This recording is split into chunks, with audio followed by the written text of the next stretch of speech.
I'll have a club soda, lime. Okay. Okay. Let me have a glass of iced tea, please. Okay, very good. Thank you. So, what are we celebrating? Two things. First,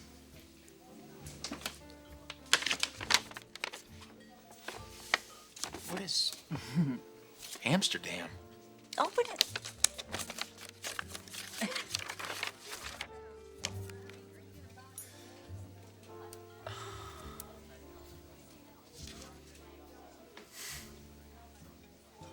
Our marriage certificate. Came in the mail today. It's hard to believe the way it all happened. Yeah, it's pretty incredible how things turn out. Certainly didn't expect to come back from Europe with a husband. You know, I really believed that I would fly over there and find you engaged to Brooke. And then for you to follow me back to the airport and practically demand that I go with you to Amsterdam. You're so passionate and so certain that this is what you wanted. And I was so resistant. But you won me over.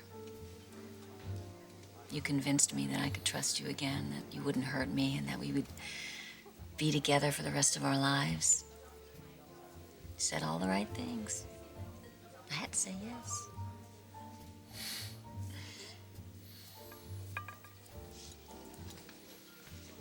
And I thank God every day that I did.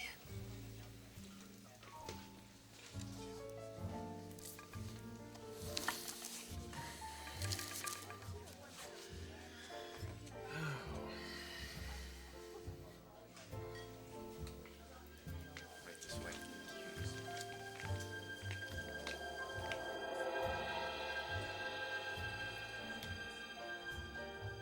Thank you. Thank you. Would you like something to drink? Yes, bring us 2 glasses of champagne. Giovanni, it's lunchtime. I can't drink champagne. All right, so nothing for now, thanks. Sorry, but you know, in Italy we often start having lunch with some sparkling wine. Well, maybe if I wasn't working this afternoon. Maybe you shouldn't work this afternoon. Let's just order lunch, okay? Okay.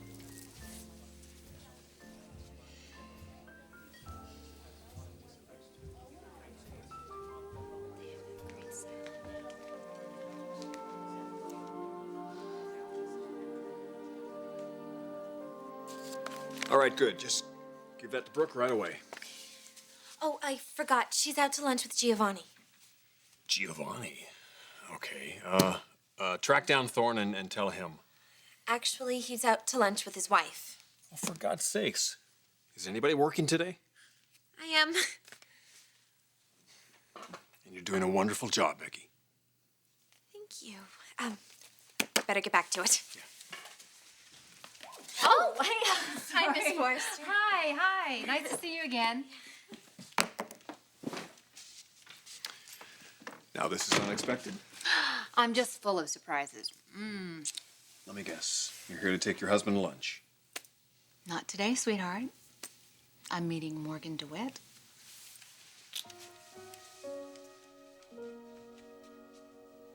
Well, I must say I'm rather taken aback here. At what? Your anger.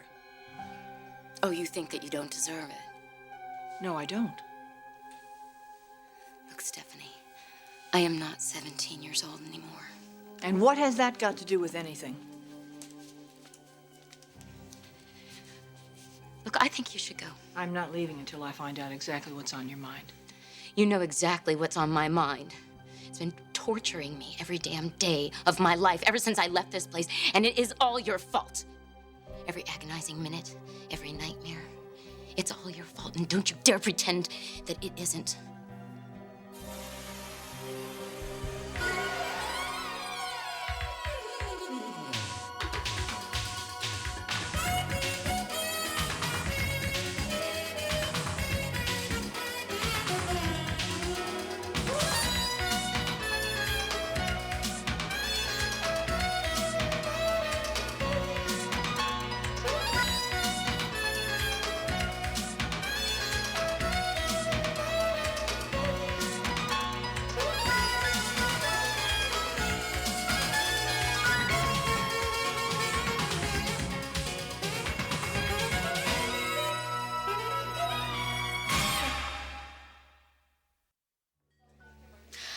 like to make a toast Okay. to a life that I never really expected to have.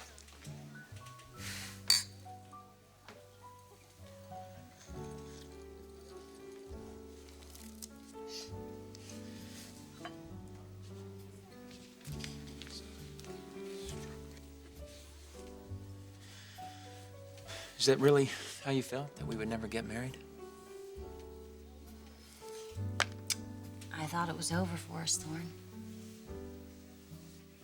I knew that I could never marry you unless I believed in your love completely, without a shred of doubt. And with everything that was going on with Brooke, I didn't see that happening. That's why I was just so amazed at the things you said to me in Amsterdam. It was everything I wanted to hear, and never thought I would. And now? Now, I feel so free, so secure. You know, I know you see Brooke at work every day, and that doesn't even bother me. She's not even an issue anymore. How is she? I mean, when you talk to her, does it feel weird or uncomfortable?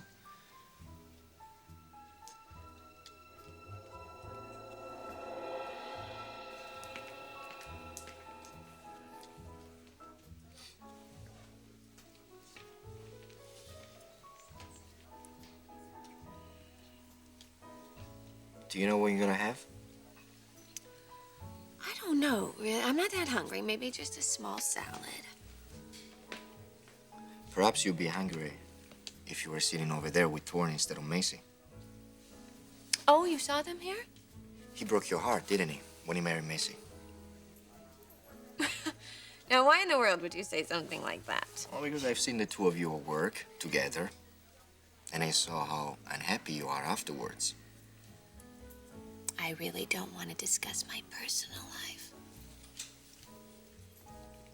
All right, we won't discuss Thorne. But I do want to make one suggestion. What's that? You gain nothing by being miserable in front of him.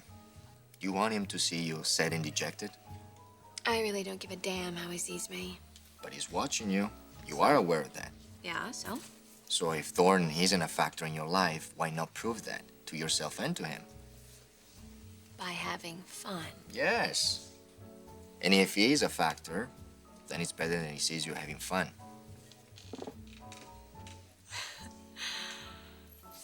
Okay. So do you want to have fun with me, Giovanni?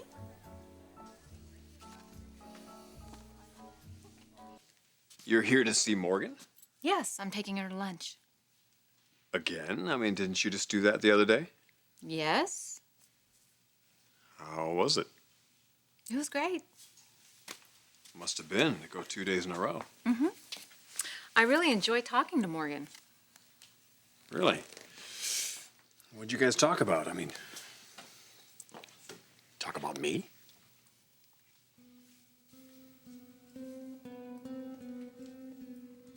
I had no idea you were so bitter. I don't believe you.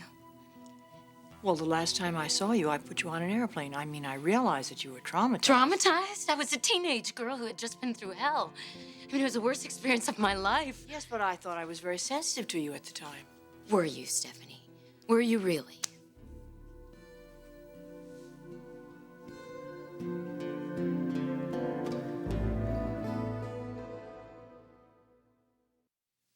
Of course I was concerned about what you were going through. Why do you think I felt obligated to help you? We both know why you did what you did. But it had nothing to do with me. Morgan, I was very concerned about you. No, you were concerned about yourself and your reputation. And you were concerned about Rich. Well, I'm his mother. Of course I would be concerned about him. And I was a big problem back then. He was young and irresponsible. My God, you were a minor. I was worried about what would happen to both of you. Oh, and so you forced your will on me, made me do something I never wanted to do, and then you got rid of me. I thought the best thing for you was to send you home to your family, yes. Oh, and that's the end of your responsibility. Just shell out the money, fix the problem, get rid of me. I'm sorry that you haven't been able to put this behind you. I really am. But Morgan, I don't know what else I could have done. Well, maybe you should have thought about the effect that you were having on a 17-year-old girl. I didn't want to do it, Stephanie, and you knew I didn't want to do it. But I was under your control. You were calling all the shots. And I was vulnerable. And you know what? I trusted you. And that was my biggest mistake, is I trusted you. You? We didn't necessarily just talk about you. Why would we? Well, it just seems to be the one thing you guys have in common. We have a lot more in common than you think. Is that so? Yeah, Rich, I think she's amazing. It's just refreshing to be around someone who's so completely uninhibited and free with their thoughts. Morgan pretty much says whatever's on her mind. So, what did you two talk about? Girl stuff. No, it's not uncomfortable when I see Brooke at work. Good. And she's accepted our marriage. Well, I guess she doesn't have a choice. It's obviously what you want. So, what's the second thing you wanted to celebrate? You said there were two things. Yes. Roberta hasn't had a drink in weeks. The lady you're sponsoring from AA, that's Yes. great. Yeah. It hasn't been easy for her. She called me twice yesterday. First time she was just giddy with excitement. She was so happy, so in control. She hadn't gone this long without a drink in years. And then just 2 hours later, she called and she was a wreck. She wanted a drink so bad. Geez, that's quite a change.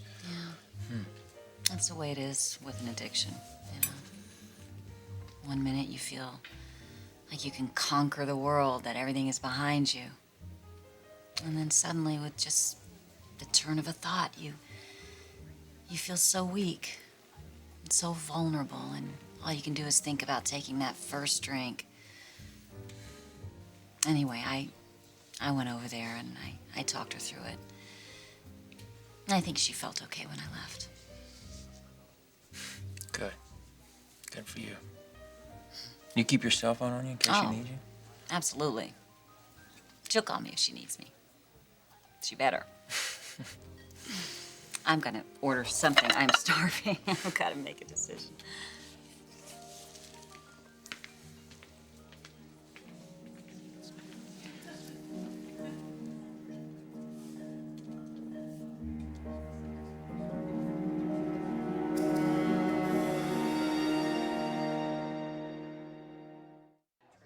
Okay, so a black and ahi, a Caesar, and a sirloin. Anything else? Isn't that enough? Well, we're saving room for desserts. Of course, of course. Okay, thank you. Thank you. You know, you should bring the woman that you're sponsoring here to lunch someday. Yeah, I will. I will in time, but Roberta needs at least a month before she goes anywhere near a bar. You know what? You really are a phenomenal woman. Don't ever forget that. Well, I won't. As long as you keep reminding me.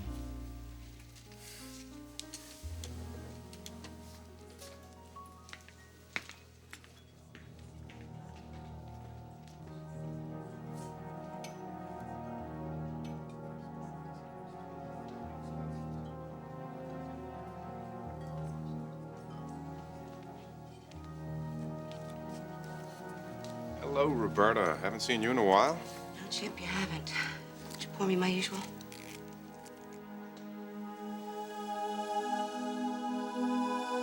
I can't believe it. Why didn't you go to mannequins and create a scene? I would have done that. It's not my style. I mean, Clark won the battle, but the war is not over yet. You really like Morgan. What's not to like? But at the moment, I'm much more fascinated with you. Thank you. For what? Bringing me out of myself. I think I really needed this. More than you can even realize.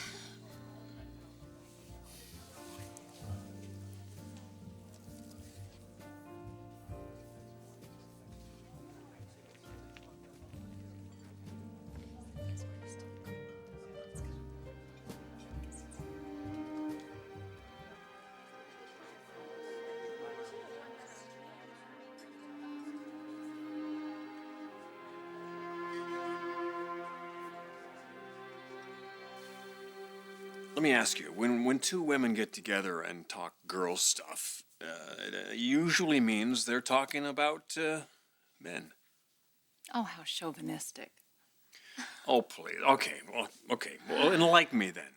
What else is there? All right, we did talk about men. Oh, so maybe you did talk about me. Sweetheart, as much as I love you, you are not the only man on the planet.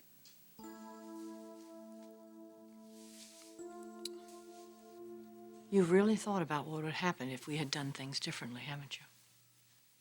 That's all I've thought about. It would never have worked with you and Rich. You don't know that. Yes, I do. Oh, yes, I do. He was young and spoiled. He was a playboy. Morgan, he was chasing skirts all over town. You weren't the only one. You just got caught in his wake. He wasn't ready to make any kind of a commitment. Well, did you ever bother to ask him that? No. But at my suggestion, you did. I should have told him the truth. Why didn't you, Morgan? Because I wasn't thinking straight. Oh, Morgan, my God, this is a lifetime ago. It's a lifetime ago. We've all moved on. He's married. He has a wonderful family. What am I supposed to do? I'm just supposed to brush this off and act like it's never happened? Do you even know what's happened to me?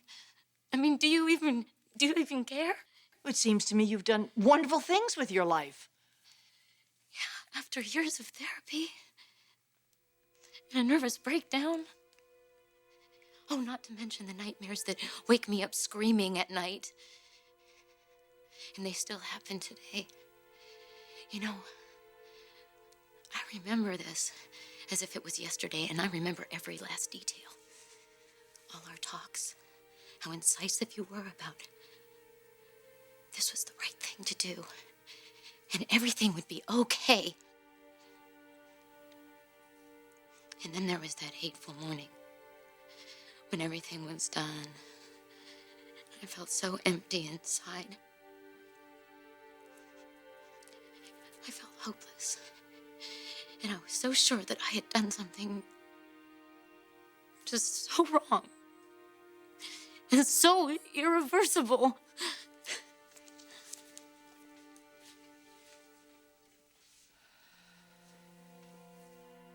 I know it was a terrible moment in your life.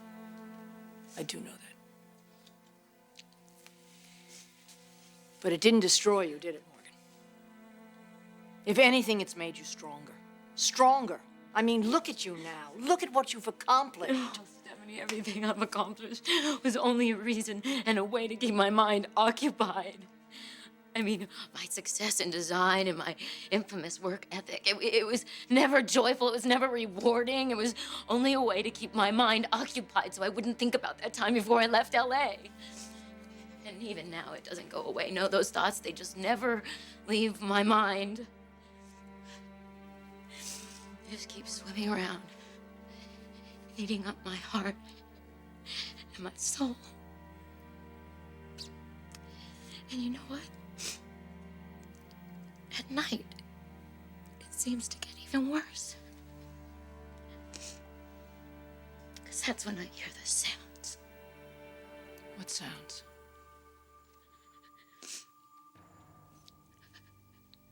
I hear the sounds of the baby. Rich's baby. Crying in my dreams at night. The baby that you made me destroy.